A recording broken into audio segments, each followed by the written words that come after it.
And ఓయ్ బాగున్నారా? ఈరోజైతే అరిసెలైతే చేసేస్తున్నానండి పర్ఫెక్ట్‌గానే. నేను 2 రోజులైతే రోజున్నర నానబెట్టానండి. బియ్యం నైట్ నానబెట్టేసి ఈరోజు తర్వాత రోజు సాయంత్రం అయితే చేశానండి. మధ్యలో ఒకసారి కడిగాను బియ్యం. రేషన్ బియ్యం అయితే తీసుకున్నానండి నేను. ఇలా గుప్పుడుతో మనం నానిపోయిన బియ్యాన్ని చక్కగానే ఒక క్లాత్ మీద ఆరబెట్టేసుకొని ఇలాగా కొద్దిగా తడిగా ఉండగా మనం మిక్సీ పట్టేసుకోవాలి. లేదంటే పట్టించేసుకోండి. నేను 650 గ్రాముల బియ్యాన్నయితే చేశానండి. ఇలాగా మనకి పిండనేది ముద్దగా రావాలనమాట. నేను కొంచెం బియ్యమే కదా అని చెప్పేసి మిక్సీ పట్టేసాను. ఇలా జల్లించిన వెంటనే మనం అదిమి పెట్టేయాలి పిండిని. ఆరనివ్వకూడదు అనమాట. ఇలాగా పిండంతా ఎంతుందో చూసుకున్నాను. 650 ఉంది. దాంట్లో ముప్పావు వంతు 434 గ్రాముల బెల్లం అయితే తీసుకున్నానండి ముప్పావంతు. మీరు కొలతల ప్రకారం తీసుకున్నారనుకోండి కేజీకి ముప్పావు కేజీ అంటే అర కేజీ మీద ఒక పావు కేజీ వేసుకుంటే సరిపోతుంది. బియ్యం 1 కేజీ నానబెట్టేసుకోండి. ముప్పావు కేజీ బెల్లం అంతే అండి. ఇప్పుడు బెల్లం మనం కొంచెం నీళ్లు పోసుకొని బెల్లం అంతా కరిగే వరకు శుభ్రంగా పక్కన అలా పెట్టుకోవాలన్నమాట. బెల్లం పాకం ఎప్పటికప్పుడు చెక్ చేసుకుంటా ఉండాలి. మనకి కిస్మిస్ లాగా మెత్తగా వస్తది చూసారా? ఆ పాకం అయితే అరిసెలకి సరిపోతుంది. మరీ ముదురు పాకం పెట్టేసారనుకోండి బాగోవు అరిసెలు గట్టిగా వస్తాయి. నేను కొంచెం కొబ్బరి అయితే కోరుంచానండి. ఇలాచీని, కొబ్బరి పక్కన పెట్టుకొని ఉంచుకున్నాను రెడీగాని. ఎప్పటికప్పుడు జస్ట్ మన నిమిషంలో పాకం అనేది తేడా వచ్చేస్తుంది కాబట్టి ఎప్పటికప్పుడు చెక్ చేసుకోవాలి. ఇంకొంచెం అయితే సరిపోతుందండి.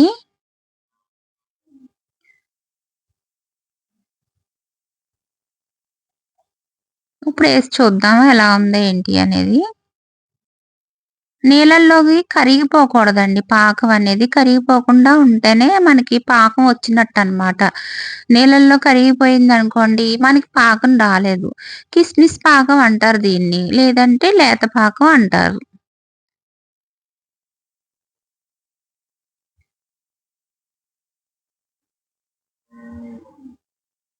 చూసారా కదలకుండా ఉంది. ఉండొస్తే వస్తుంది. ఇలా వచ్చినప్పుడు మాత్రం మనం తీసేసుకొని పిండనేది కలిపేసుకోవాలండి. సిమ్‌లో పెట్టుకోవాలి మంట అనేది. స్టవ్ అనేది ఆఫ్ చేయక్కర్లేదు. ఉండ కడుతుంది చూసారా?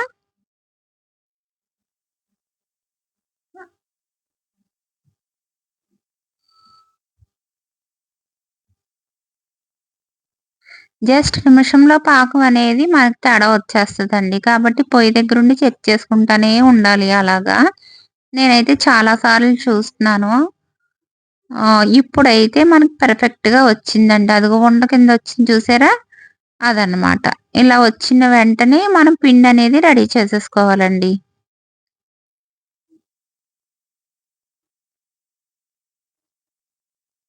ఇలాచీ అయితే వేసేస్తున్నానండి.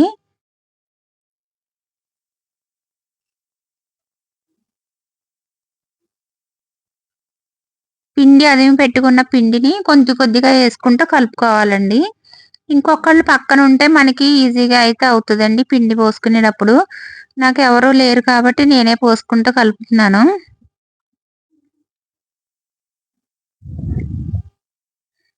ఎవరైనా సరే, ఎప్పుడైనా సరే ఈ అరిసెలు చేసేటప్పుడు స్టార్టింగ్ కొంచెం కొద్దిగానే చేసుకోండి. ఒక అర కేజీకి అలా చేసుకుంటే మీకు కరెక్ట్‌గా వస్తది. ఈ కొలతలతో అయితే పర్ఫెక్ట్‌గా అయితే వచ్చేస్తదండి. భయపడక్కర్లేదు. చాలా బాగా టేస్టీగా అయితే వస్తదండి. కొంచెం కొబ్బరి కూర అయితే వేస్తున్నానండి. కొబ్బరి కూర వద్దు అనుకుంటే మానేసేయండి. కానీ కమ్మగా ఉంటాయండి. కొబ్బరి కూర అయితే వేసుకుంటే చాలా బావుంటుంది. చాలామంది ఏం చేస్తున్నారంటే, ఈ అరిసెల పిండిని కొంచెం వేసుకొని అరిసెలు, మిగిలిన పిండిని ఫ్రిడ్జ్‌లో అయితే పెట్టుకొని మళ్ళీ, మళ్ళీ వేసుకుంటున్నారండి. మీ ఇష్టం అది మీ చాయిస్. నేనైతే ఇప్పుడు కలిపిందంతా వేసేస్తానండి అరిసెల కింద. ఎందుకంటే పండగ కదండీ! మనకి ఈ పాకం అనేది ఎలా తెలుస్తదంటే, మనం గరిటె పైకెత్తినప్పుడు ఒక సెకన్ అయితే ఆగి పిండి కిందకి పడాలండి. అప్పుడు మనకి పర్ఫెక్ట్ అరిసెల పిండయితే అయినట్టనమాట. వెంటనే పడిపోయిందనుకోండి, ఇంకా కొంచెం సేపు ఉంచాలి స్టవ్ మీద సిమ్‌లో.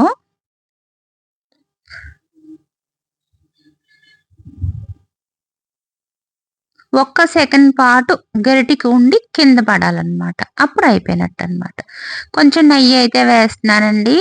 నెయ్యి వేసుకుంటే మనకి పిండనేది ఆరిపోకుండా ఉంటుంది.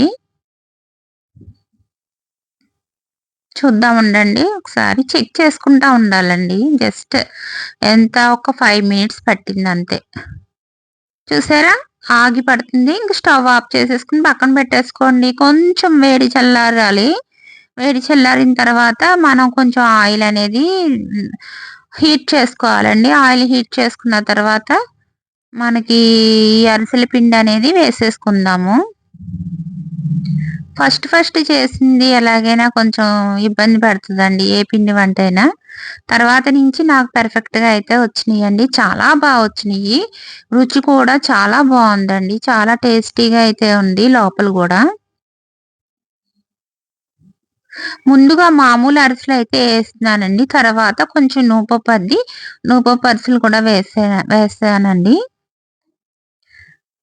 మనకి బూరెలు ఎలా పొంగుతాయో పూరీలు అలా పొంగుతాయన్నమాట ఇవి. నాకైతే నేను అరిసెల పీట అది ఏమీ లేదండి. కొంచెం ఆలోచించి ఎలాగా అని చెప్పేసి మనకి ఈ పప్పు చేసుకునేది ఉంటది చూసారా? మెత్తగా చేసుకునేది. ఒక ప్లేట్ అయితే బోర్లించేసేసి దాంతోనే అదిమేసానండి.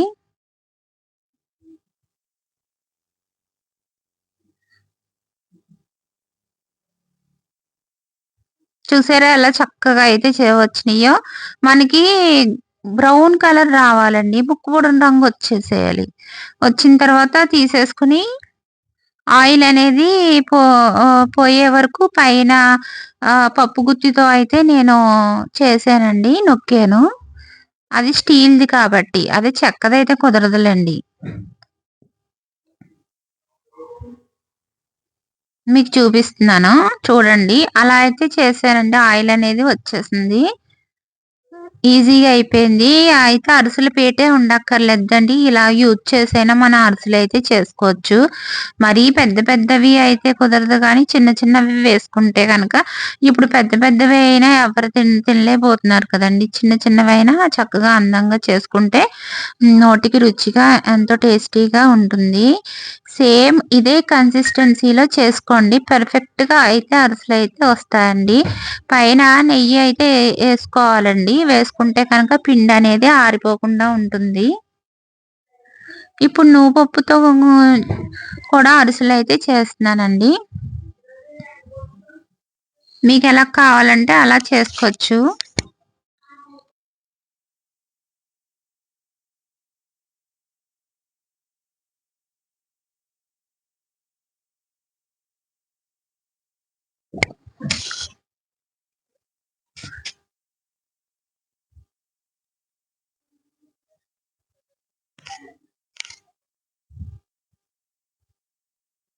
అలా పొంగాలండి. పొంగితే మనకి పర్ఫెక్ట్‌గా పాకం అనేది, పిండనేది మనం పర్ఫెక్ట్‌గా అయితే కలుపుకున్నట్టు.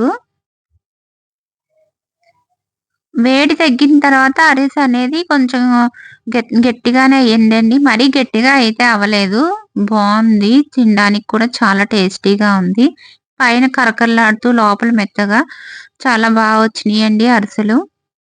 సేమ్ ఇలాగే చేసుకోండి ఎవరు చేసుకున్నా. కానీ మనం ఈ అరిసెలనేది పాకం పట్టే విధానంలోని బియ్యాన్ని మనం ఆరబెట్టుకునే విధానంలో, పిండి ఆడించే విధానంలో ఆధారపడి ఉంటదండి.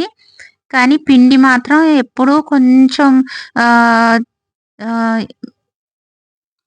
ఇప్పుడు నువ్వుపప్పు అరిసెలయితే వేస్తున్నానండి. మరీ ఆరిపోకూడదండి పిండనేది. సో, మనతో కొంచెం తడి ఉండాలి. ఇలాగా చేతితో పట్టుకుంటే ముద్దయ్యే కన్సిస్టెన్సీలో ఉంటేనే మనకి అరిసెనేది పర్ఫెక్ట్‌గా వస్తుంది.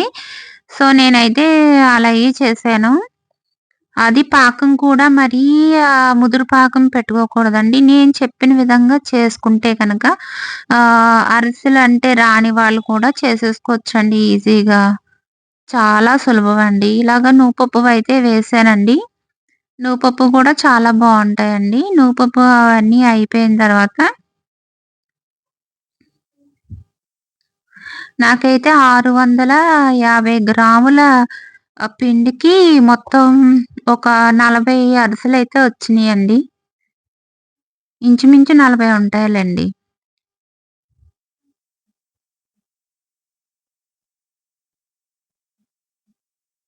టేస్ట్ అయితే సూపరుందండి. చాలా బావుంది. పర్ఫెక్ట్‌గా సరిపోయింది. మరి తీపి ఎక్కువ అవ్వలేదు, అలా అని తక్కువ అవ్వలేదు. మరీ గట్టిగాని లేదు అరిసి, మరీ అలా అని మెత్తగాని లేదు. పైన క్రిస్పీగా లోపల మెత్తగా చాలా చాలా చాలా అయితే బావుందండి. ఎవరైనా కొత్తగా చేస్తా ఉంటే గనక కొంచెంగా ఒక అర కేజీకి చేసుకుంటే కనుక మీకు ఆ విధి విధానాలన్నీ తెలుస్తాయి కాబట్టి నెక్స్ట్ టైము కొంచెం ఎక్కువ చేసుకోవడానికి వీలుంటుంది.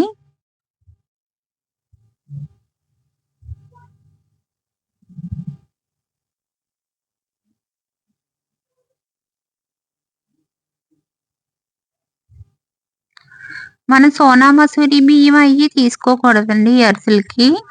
కొంచెం మనం రేషన్ బియ్యం అంటారు చూసారా? అవైతే బావుంటాయి. లేదంటే కొత్త బియ్యం అంటారు.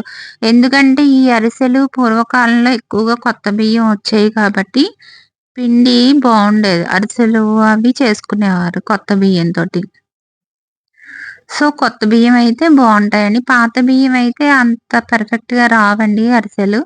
రేషన్ బియ్యమైనా పర్లేదు, లేదంటే కొత్త బియ్యమైనా పర్లేదు. మరి పాత బియ్యంతో అయితే రావు అసలు అరిసెలు. మనకి ఆ బియ్యంలో జిగురనేది ఉండాలన్నమాట పిండిలో కొంచెం.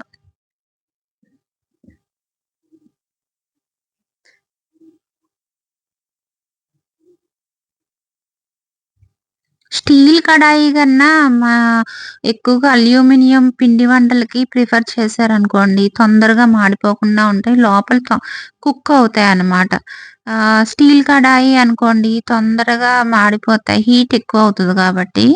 సో, మనకి మధ్య మధ్యలో ఈ మంటని అది అడ్జస్ట్ చేసుకుంటా ఉండాలి. అప్పుడు మనకి ఎంత కావాలి, ఏంటి మంట బట్టి ఫ్రై అయ్యే విధానం బట్టి మనకు అర్థమైపోతుంది. సో, మధ్య మధ్యన కొంచెం అటు ఇటుగా అడ్జస్ట్ చేసుకోవాలి మంట అనేది. సో, అలా చేసుకుంటా మనం ఈ అరిసెలనేవి చేసుకున్నాం అనుకోండి ఎన్నైనా చేసేసుకోవచ్చు. మనం బయట కొనుక్కునే అక్కర్లేదు. ఇంట్లోనే పర్ఫెక్ట్‌గా టేస్టీ అయిన అరిసెలైతే చేసేసుకోవచ్చు. నా ఈ వీడియో కనుక నచ్చినట్లయితే మీకు ఒక లైకు, ఒక సబ్స్క్రైబు, ఒక చేసేయండి. షేర్ చేయండి.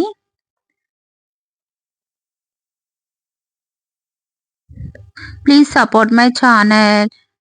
Thank you for watching.